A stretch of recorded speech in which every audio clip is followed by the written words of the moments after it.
할렐루야, 생명선교회 성도 여러분, 여러분을 주님의 이름으로 축복합니다. 오늘도 예배 자리에 나오신 모든 분들과 살아계신 우리 주님께서 함께 해주실 것을 믿습니다. 주님이 우리 인도자가 되어주시고 또 우리를 지켜주시고 한 걸음 한 걸음 모든 삶의 자리에 친히 동행하시는 또 귀한 은혜와 또 축복을 누리시는 귀한 예배가 되기를 원합니다. 우리 함께 사도신경하심으로 우리 신앙을 고백하겠습니다. 나는 전능하신 아버지 하나님, 천지의 창조주를 믿습니다. 나는 그의 유일하신 아들, 우리 주 예수 그리스도를 믿습니다. 그는 성령으로 잉태되어 동정녀 마리아에게서 나시고 본디오 빌라도에게 고난을 받아 십자가에 못 박혀 죽으시고 장사된 지 사흘 만에 죽은 자 가운데서 다시 살아나셨으며 하늘에 오르시어 전능하신 아버지 하나님 우편에 앉아 계시다가 거기로부터 살아있는 자와 죽은 자를 심판하러 오십니다. 나는 성령을 믿으며 거룩한 공교회와 성도의 교제와 죄를 용서받는 것과 몸의 부활과 영생을 믿습니다. 아멘. 이제 다 함께 찬송가 190장 찬양하심으로 하나님 앞에 나아가겠습니다.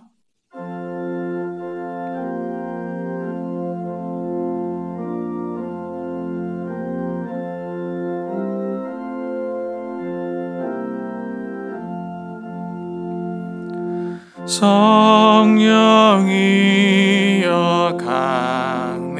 강림하사 나를 감화하시고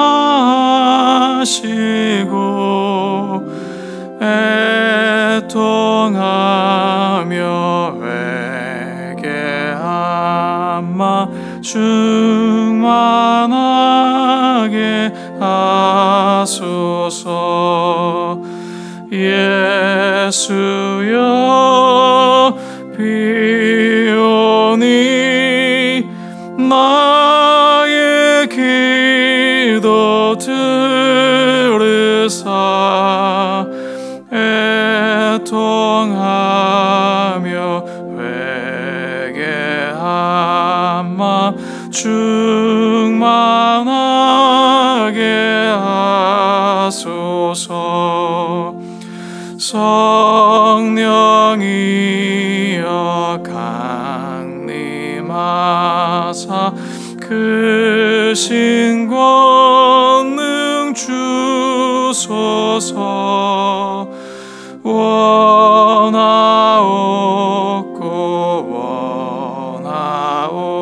원하옵니 충만하게 하소서.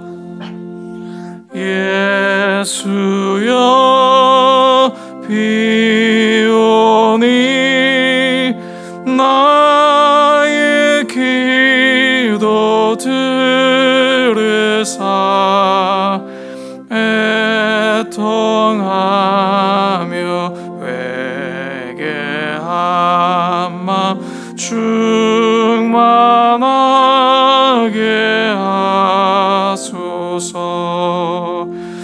힘이 없고 연약하나 엎드려서 비오니 성령 강림하옵소서. 충만하게 하소서. 예수여 비오니 나의 기도 들으사 애통하며 회개하마 충만하게 하소서. 정케하고 위로하사 복을 받게 하소서. 충만하게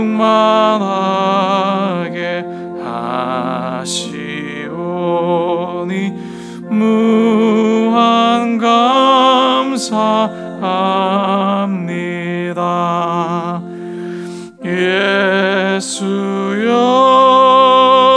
비 오니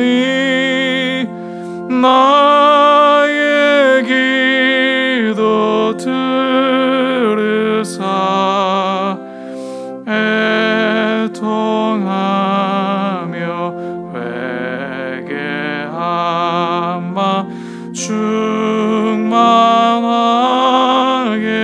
하소서. 아멘.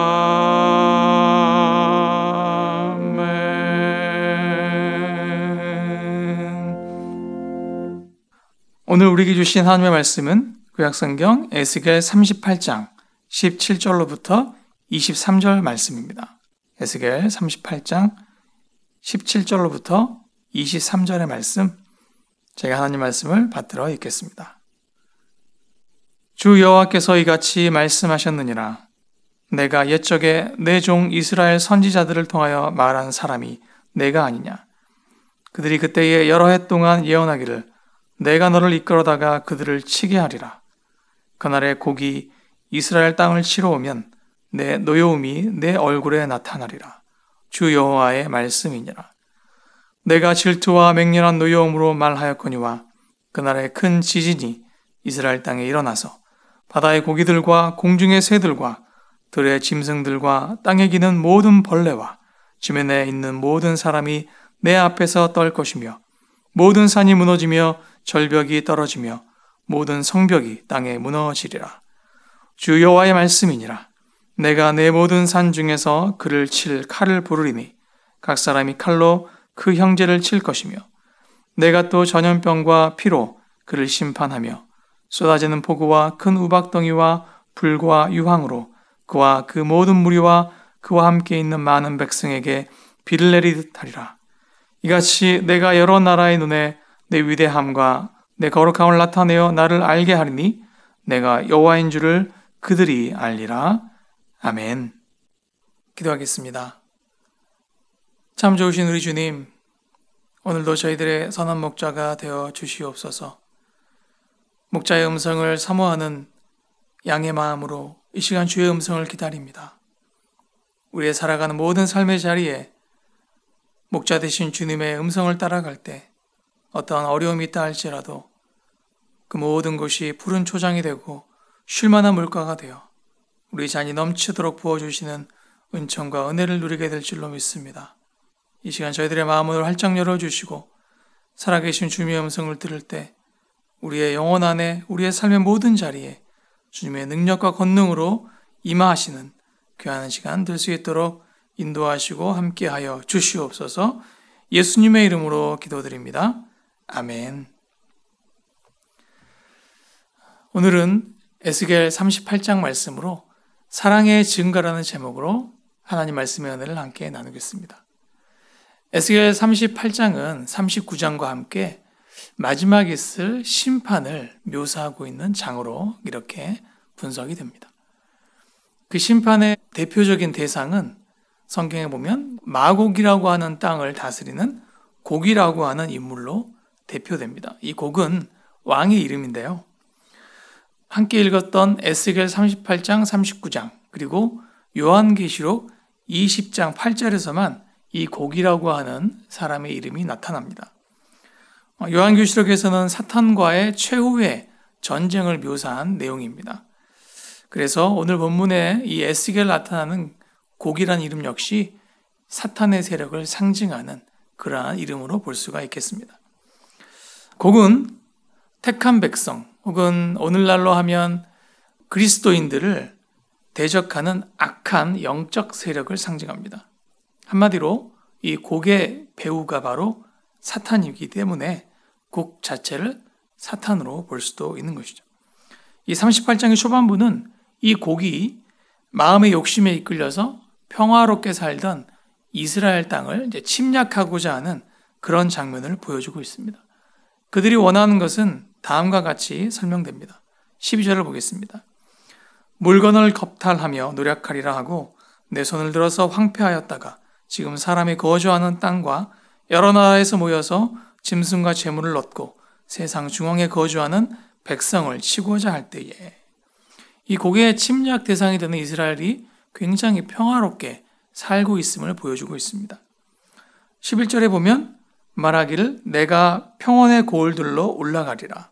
성벽도 없고 문이나 빗장이 없어도 염려 없이 다 평안히 거주하는 백성에게 나아가서, 한마디로 아무런 이 전쟁의 준비도 돼 있지 않는 이런 이스라엘 나라 사람들을 이제 고기라고 하는 사탄의 세력이 와서 침략하고 죽이고 멸망시키려 하는 그런 장면을 보여주고 있습니다. 여기서 이제 이 고기라고 하는 세력, 즉 사탄의 세력의 사악함을 우리가 볼 수가 있죠. 이것은 마치 요한복음 10장 10절에 초반부에 나타나듯이 도둑의 모습과 같습니다. 즉 사탄의 모습이죠. 도둑이 오는 것은 도둑질하고 죽이고 멸망시키려는 것뿐이요. 이것이 사탄의 목적이요 세상의 목적입니다. 세상에는 영원한 안식과 평안이 없습니다. 도둑이 조용히 오는 것은요, 조용히 습격하고자 함이고, 그것은 마치 어떤 늪지대 속에 조용히 숨어있는 악어와 같이 잔잔해 보이고 조용하다 할지라도 그 속에는 결국 생명을 죽이려고 하는 그러한 악한 세력이 숨어있는 환경임을 우리에게 보여주죠. 이것이 세상의 정체성이에요. 세상이 평온해 보이지만 어느 일순간 틈이 보이면 바로 일어나서 모든 생명을 죽이고 멸망시키려고 하는 사탄의 악한 세력에 지금 이 세상이 사로잡혀 있는 것이죠. 그런데 이 함정 같은 이 마지막 최후의 세상에 임할 그 최후의 심판, 그 최후의 전쟁인데요. 이 전쟁을 누가 시작하시는가 하면 바로 하나님이 이 전쟁을 시작하십니다. 1절부터 6절까지 말씀을 보면 하나님께서 고개 군대를 이끌어 내십니다. 여호와의 말씀이 내게 임하여 이르시되, 하나님께서 친히 말씀을 통해서 이것을 시작하시죠. 그리고 3절 보시면 주 여호와께서 이같이 말씀하시기를, 이렇게 말씀합니다. 그리고 고가 내가 너를 대적하여서 4절에 내온 군대를 끌어내되, 내가 데려오겠다는 것이죠. 끌어내되 6절에 너와 함께 끌어내리라, 이렇게 말씀하셔요. 평화롭게 살아가는 이스라엘 백성들에게 절체절명의 위협이 찾아옵니다. 성벽도 문도 없이 평화롭게 살고 있었던 그들에게 무시무시한 북방의 군대가 쳐들어 내려오는 것입니다. 그런데 이 모든 일은 바로 하나님께서 시작하신 일입니다. 마른 하늘의 날벼락 같은 사건이죠. 어떤 선전포고도 없이 갑자기 전쟁이 임합니다. 전쟁이 찾아온다는 그런 소식이 들려오면 그걸 선전포고라고 하잖아요. 그러면 군사도 꾸리고 무기도 준비하고 이렇게 해서 전쟁을 준비할 것인데, 그러한 소식이 전혀 없다가 갑자기 북방에서부터 이 고개 군대가 이스라엘 땅을 쳐내려오는 것이죠. 여러분, 이런 전쟁을 이길 수 있는 가능성은 제로죠. 100만 분의 1, 1000만 분의 1도 안 되는 것입니다. 그런데 이 이길 수 없는 전쟁을 누가 시작하셨다고 합니까? 하나님께서 시작하셨다고 말씀합니다. 이 당하는 이스라엘 입장에서 보면 하나님이 원망스러울 수도 있습니다. 왜 우리가 아무런 준비할 수도 없는 이런 상황에 갑자기 고개 군대를 이렇게 하나님께서 끌어내려오겠다라고 말씀하시는가? 우리는 잘 살고 있었는데 왜 평화로운 우리의 삶에 이러한 최후의 심판의 전쟁이 임하게 하시는가 하는 원망이 생겨날 수 있습니다. 우리의 삶에도 마찬가지 같아요. 나도 나름대로 우리도 잘 살고 있고 평안히 살고 있는데 갑자기 우리의 삶의 자리에 이런저런 문제가 막 생겨납니다. 마음의 준비도 할 새 없이 평안할 때에 갑자기 고난이 들이닥치죠. 그러면 우리가 어떻게 됩니까? 그 환란의 파도에 이리저리 휩쓸리죠. 그래서 조금밖에 없었던 그나마 갖고 있던 것 별것 안 되는 것들까지 다 잃어버리고 이제 완전히 빈손이 됩니다. 그렇게 모든 것을 다 잃어버린 빈손이 되었을 때 어떻게 됩니까? 그 빈손으로 우리가 하나님의 손을 붙잡게 되는 것이죠. 오늘 본문에서 하나님께서 굳이 고개 군대를 그 먼 곳에서 끌어내려 오셔서 이스라엘까지 데려오시는 이유가 무엇입니까? 그 이유는요, 아이러니하게도 그들을 끌어오셔서 이 이스라엘 땅에서 그들을 심판하시려는 목적이에요. 즉 고개 군대에게 하나님의 심판을 내리게 하시려고 그들을 이스라엘 땅으로 끌어내려오신 것입니다. 하나님, 기왕 고개 군대를 심판하시려면, 사탄의 세력을 싸워서 멸망시키시려면 꼭 이스라엘 땅이 아니어도 상관없지 않습니까? 그냥 마구 그 땅에 하나님께서 임하셔서 심판하시면 되는 것이지, 왜 평안히 잘 살고 있던 이스라엘 땅까지 그 군대를 끌고 내려오시느냐 하는 것이에요. 그런 면에서 이스라엘 백성들의 마음에 그런 원망이 생겨날 수 있죠. 그런데 하나님께서 그렇게 하신 이유가 명백하게 드러나 있습니다. 그 이유를 38장 마지막 절 23절에서 이렇게 말씀하십니다. 이같이 내가 여러 나라의 눈에 내 위대함과 내 거룩함을 나타내어 나를 알게 하리니 내가 여호와인 줄을 그들이 알리라. 아멘. 그렇습니다. 다른 누군가에 의해서가 아니라 바로 이 고개 군대, 이 사탄의 세력을 심판하는 분이 여호와 하나님이신 것을 세계 모든 사람, 모든 열방으로 알게 하시려고 하나님께서 이 심판의 계획을 이스라엘 땅에서 이루시는 것을 말씀하십니다. 여기서 우리는 하나님의 두 가지 목적을 알 수가 있습니다. 하나님의 첫 번째 목적은 하나님의 영광을 나타내시기 위함입니다. 곡은 최강의 국가의 최강의 군대였습니다. 그들을 이길 수 있는 군대는 이 세상에 없습니다. 그런데 하나님께서 그 곡을 이기십니다. 하나님께서 곡의 군대를 완전히 멸망시켜 버리십니다. 어떻게 이기십니까? 하나님의 권능으로 이기십니다. 세상 군대의 힘이 아니라 하나님의 권능으로 그들을 이겨버리시죠. 19절부터 22절까지 말씀을 보면 하나님께서 이기시는 방법들이 드러나 있죠. 큰 지진을 이기시고 모든 산이 무너지며 절벽이 떨어지는 것으로 이기시고 산중에서 그들을 칠 칼을 불러 이기시고요. 그리고 22절에 전염병과 피로 심판하시고 쏟아지는 폭우와 우박과 불과 유황으로 이 고개 군대를 심판하시겠다라고 하나님께서 말씀하십니다. 여러분, 누가 이렇게 싸우실 수 있습니까? 누가 큰 지진으로 싸우시고 폭우와 우박으로 전쟁을 수행하시는가 하는 것이에요. 오직 천지의 창조주이시자 통치자이신 하나님만이 이렇게 싸우십니다. 여러분, 이런 하나님과 싸워서 이길 나라가 세상에 있습니까? 없죠. 애굽에 내렸던 열 재앙은 바로와 모든 애굽인들로 하여금 우리가 하나님과 싸워서 이길 수가 없구나, 이것을 깨닫고 항복하게 했죠. 또 출애굽한 이스라엘 백성들이 바산왕 옥, 또 아모리 왕 시온을 격퇴시켰다는 소식을 들으면서 여리고 성에, 또 가나안의 모든 주민들의 마음이 완전히 물처럼 녹아내립니다. 누구도 전능하신 하나님과 싸워 이길 수가 없는 것이죠. 하나님과 싸우는 가장 지혜로운 방법은 무엇인가? 그것은 최대한 빨리 항복하는 것이에요. 항복합니다. 최대한 빨리 항복하는 것이 하나님과 싸우는 가장 지혜로운 방법입니다. 그것이 피해를 가장 줄 수 있는 가장 최선의 방법이죠. 이런 놀라운 방식의 전쟁을 통해서 결과적으로 세상은 하나님이 누구이신지를 알게 됩니다. 하나님의 영광을 나타내심이죠. 이 하나님의 영광은 그대로 하나님이 살아계심에 대한 인정으로 이어집니다. 그것이 그리고 하나님의 이름 앞에 모든 무릎이 굴복하는 결과로 나타납니다. 하나님을 대적하는 모든 것들이 다 무너지고 하나님의 법이 이 땅에 세워지는 것, 그렇게 하나님의 통치가 이 땅에 임하게 하시는 것이 이 전쟁의 목적이죠. 여러분, 우리가 어제 말씀드린 것처럼 싸우고 있는 영적 전쟁의 목적 또한 동일합니다. 나의 영광이 아니라, 나의 명예가 아니라 하나님의 영광, 하나님의 명예가 나타나야 하는 것입니다.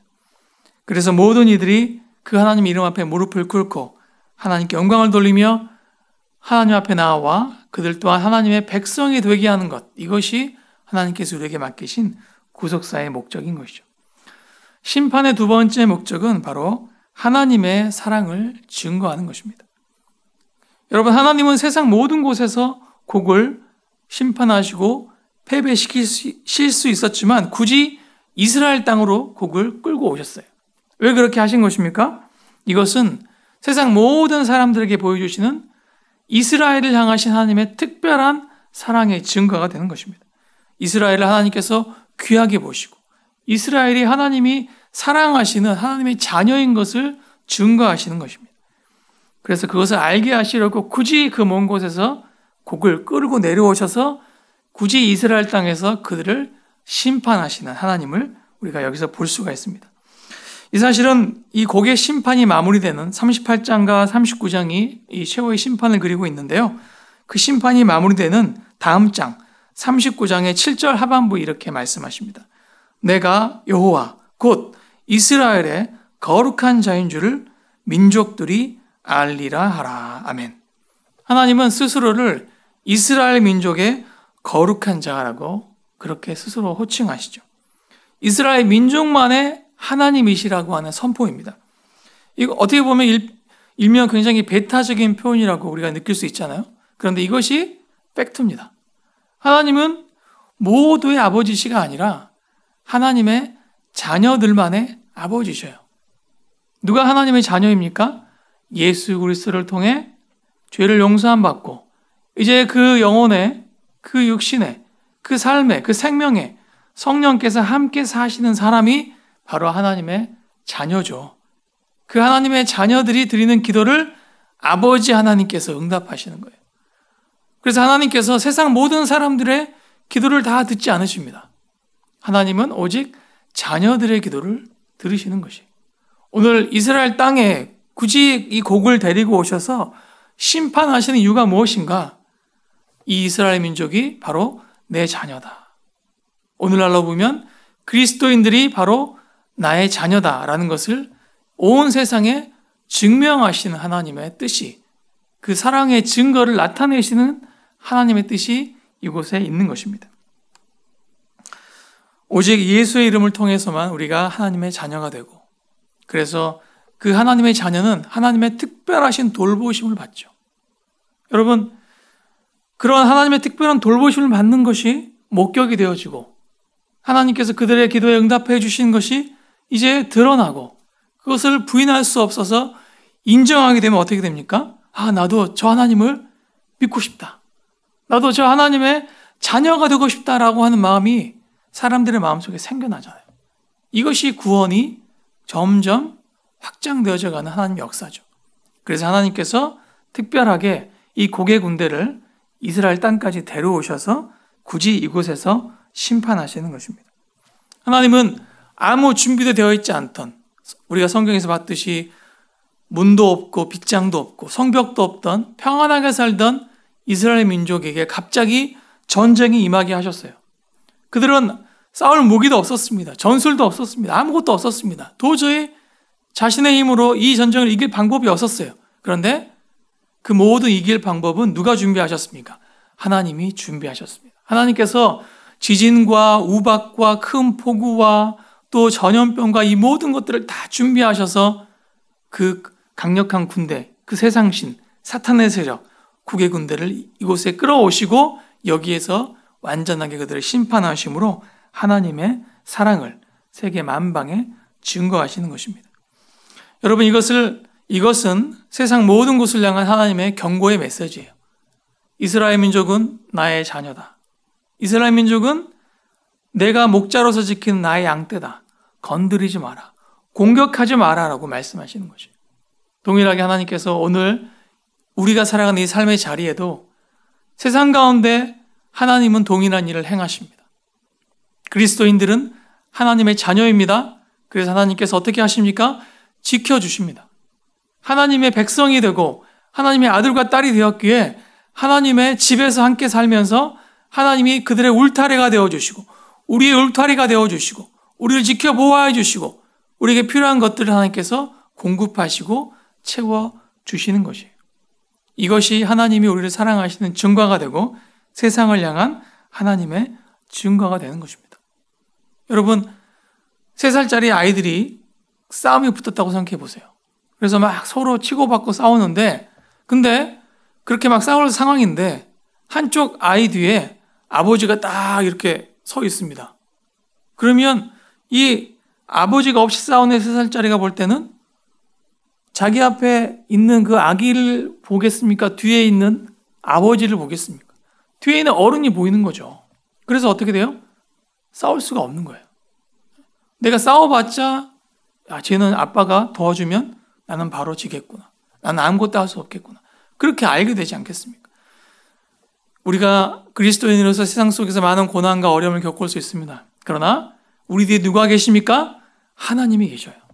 우리는 3살 어린 아이처럼 힘도 없고 능력도 없고 지혜도 없어서 이 상황을 어떻게 헤쳐나갈지 도저히 방법이 없을지 몰라요. 그런데 우리 뒤에 하나님께서 계십니다. 하나님께서 딱 버티고 계시면서 우리를 위협하는 그 세상의 세력을 향해서 건드리지 마라.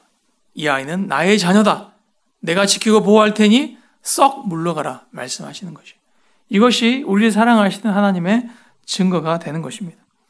인생에 고난과 어려움이 찾아올 때가 있습니다. 우리가 지금 살아가는 이 현재가 그런 때일지 모르겠습니다.